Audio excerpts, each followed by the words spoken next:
How do I stop it?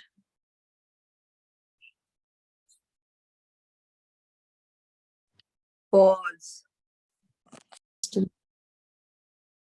Okay, so he says that if you pause, I'll stop writing. So Vedvyas said, okay, I will do it. But then Vedvyas said, okay, I also have a condition.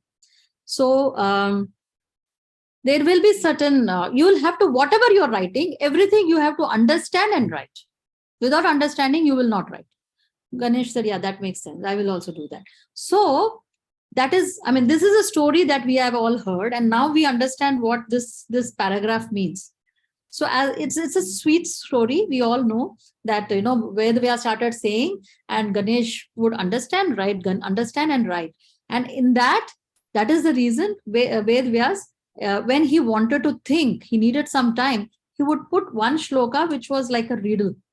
And Ganesh would take some time to understand that riddle, because he can't write without understanding. In that moment, by that moment, Vyas would have already processed his mind, and he will go forward. Sweet story for each one of us, and we moved on. This is how it happened. This is where it comes, the point comes, where Lahiri Mahasaya says, keep those not points unquestioned, and we find nothing but mythical stories of a peculiar and easily misunderstood. So we all said, oh, how sweet, this is how it happened. Vyas did that, and then Ganesh understood, and he took some time and he wrote. Did any of us question what were those riddles? We all know that nothing in Mahabharata is random. Everything had a meaning.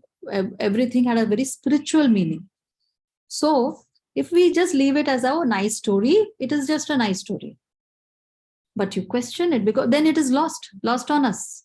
We have lost a very important science of spirituality that will help us find God. Very recently, I was reading, there was some story on Google where one Indian guy, he was at Cambridge, I think, and he did a research on Panini's grammar. And he says nobody in all these years has been able to correctly guess. And so the mistakes were going, the errors were there. He finally cracked. It was his PhD thing. And he finally cracked. He said it was such a beautiful formula that with using that, I didn't get it, what he was exactly trying to say. Even the news reader was unable to understand. But this is what he said, that this was kind of a riddle that nobody could figure out what it was. But just having figured that out, he said, now it becomes very easy to understand how to place these words and all, because Sanskrit works like a formula, right? So this is what it is. Now we go back to understanding this. Keep those not points unquestioned, and we find nothing but mythical stories. And we say, oh, it's a mythical. There is nothing mythical. He says, that is why now the commentaries of Lahiri Mahasaya, he was able to, he questioned those and he worked those riddles out, and it brought out to light clear of allegories, the very science of religion that had been so cleverly put out of sight in the riddle of scriptural letters and imagery. So this is very important. These things are very important, to question what he was. Rather than just saying, oh, Ganesh ne ye kiya, Vedvyas ne aisa kiya, wonderful, nice story, bachcho ko suna diya, khatam. This, nobody needs, somebody has to go and question it, what it is. And that is what these great saints are doing for us. No longer a mere unintelligible jugglery of words, the otherwise unmeaning formulas of Vedic worship have been proved to by the masters to be full of scientific significance. That is a problem in today's world, right? None of us understand what we are doing. So people question, the kids say, why do we even have to do? It's all so totally meaningless. And we also say, yeah, it's all totally meaningless. Everything, it is very scientific, this Vedic things that we are doing, the research, the rituals and all. But nobody questioned what are we doing this for. So it feels like, it's just some mumbo jumbo that everybody is doing. So, okay.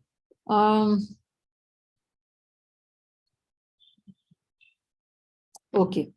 This is again, we know that man is usually helpless against the insurgent sway of evil passion, but these are rendered powerless, and man finds no motive in their indulgence. So what he's saying is, one is overcoming the negative desires and the negative things in our tendencies, but not that is never going to happen if you don't replace it with something positive, right? Like Master was, he had this, I think actor he was, and he came for Kriya, and he said, I have this habit every day. I have whiskey. I can't, manage every day martini. So Master says, that's okay.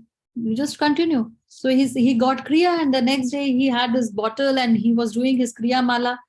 And he said this gave him so much of high that he just threw out that bottle. And after that, he never looked back. That is what we need. We have to replace. Otherwise, it's like, every day, every year, now the new year is coming, we take resolution. I'm going to do this, I'm going to do that. And then, a month down the line, we have forgotten.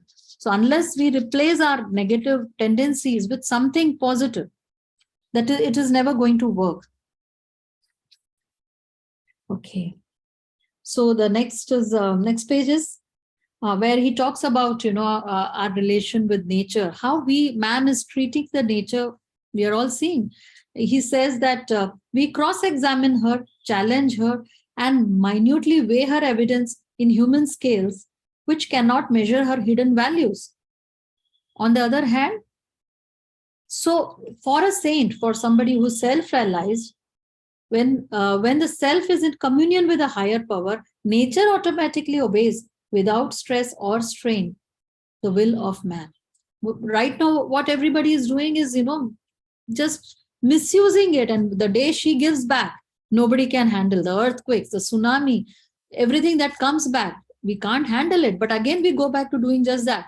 But whereas for a self-realized master, when he is in communion with the divine, she obeys.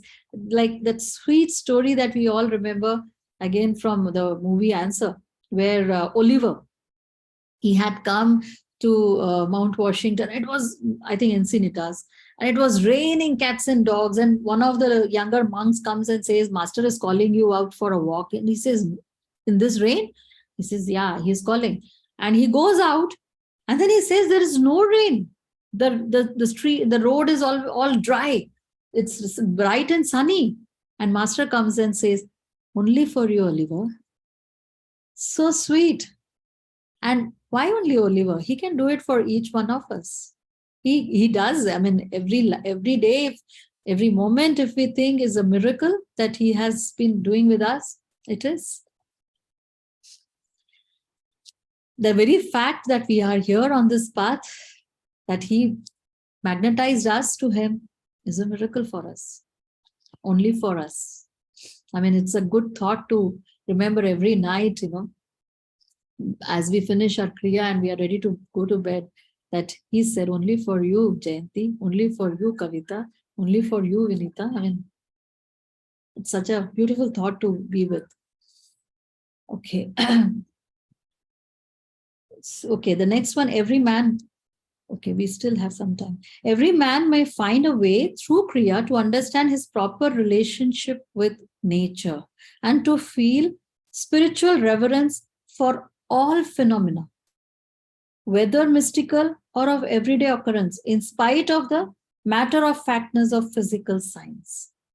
That is why, Master always said, even when you go out for a walk, I mean, rather than, just going for a walk with music, that's okay. Sometimes we can do that also. But sometimes go for a walk with practicing the presence of, let it be a walking meditation where, everything these days, the beautiful flowers, just be amazed at the flowers, the colors of the flowers, so many flowers around, the weather out there. I mean, everything is a phenomena. If we think of it, even a butterfly that's going around it, even that is a beautiful miracle, right? So we can have that kind of relationship.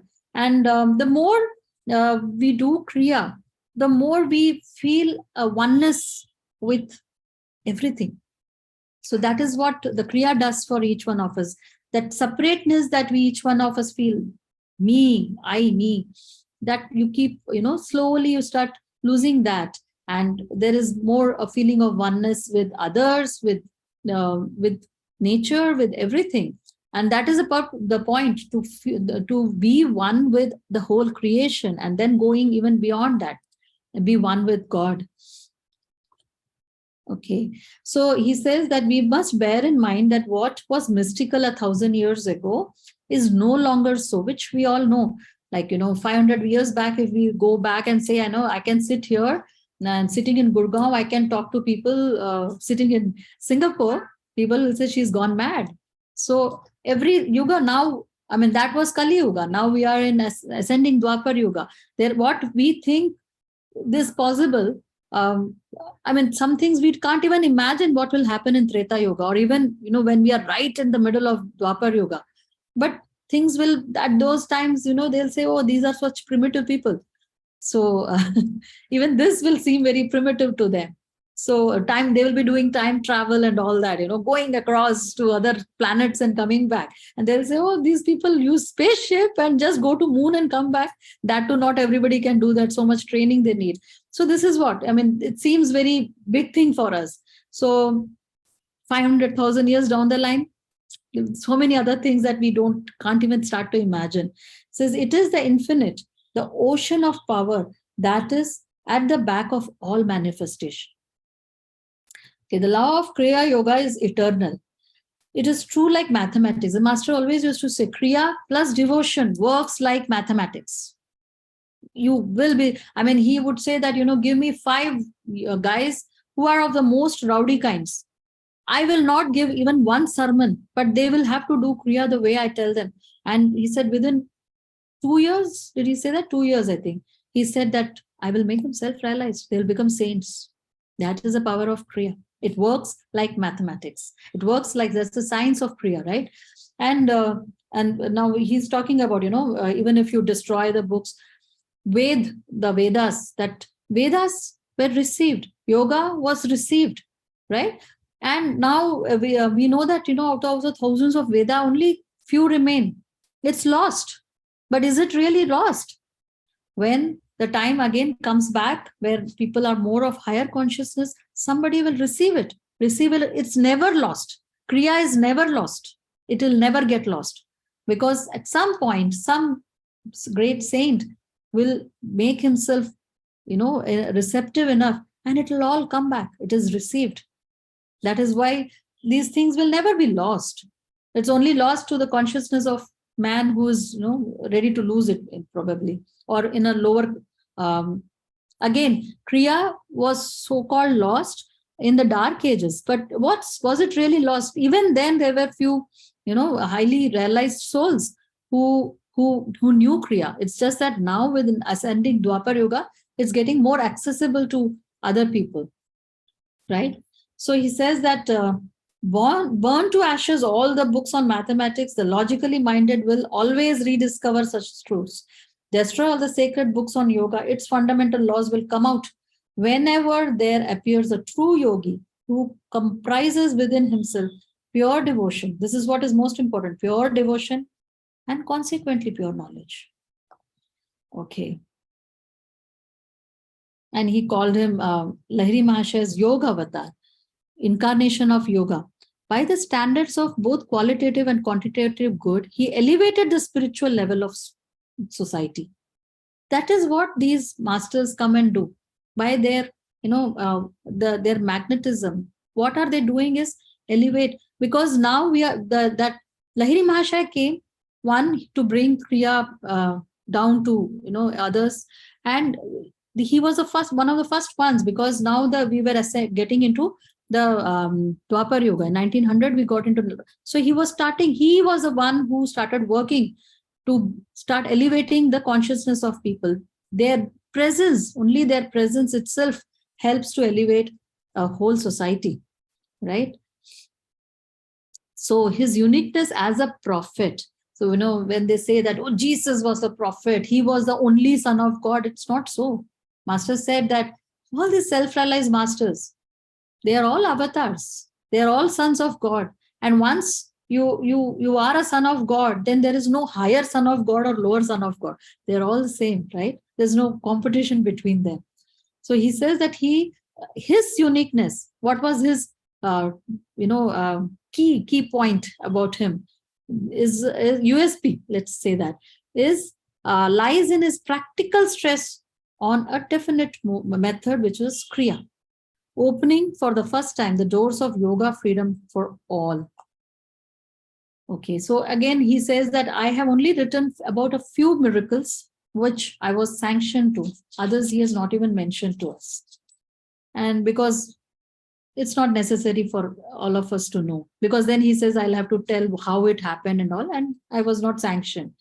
Now here, the Yoga Avatar proclaimed divine union is possible through self-effort and is not dependent on theological beliefs or on the arbitrary will of cosmic dictator. So very important. I mean, they brought down yoga to, it's accessible. You put out your will, you do your self-effort, you sit down and meditate, do your part, and then the rest. And it's not something like, which is, if the dictator feels like giving, God feels like giving, then he will give, he will only give to this person and not to that. It doesn't. Each one of us has the access to being free, being self-realized in this lifetime. Through use of the Kriya key, persons who cannot bring themselves to believe in the divinity of any man will behold at last the full divinity of their own selves. Each one of us can realize who we really are. Isn't that beautiful? Okay, what do we do? It's 8:12. Should we we finish this only, and we can meditate on this? Any points anybody wants to discuss? So let's start the next chapter fresh. There's still a lot of things in that chapter also. What do we do?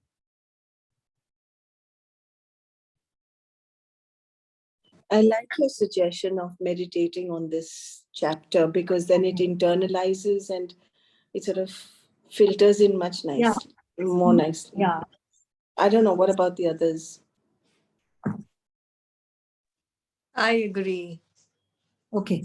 So let us meditate a bit and, visualize our masters. We can do a few kriyas, as master always used to say, do as many kriyas as we want. I mean, it is our offering today.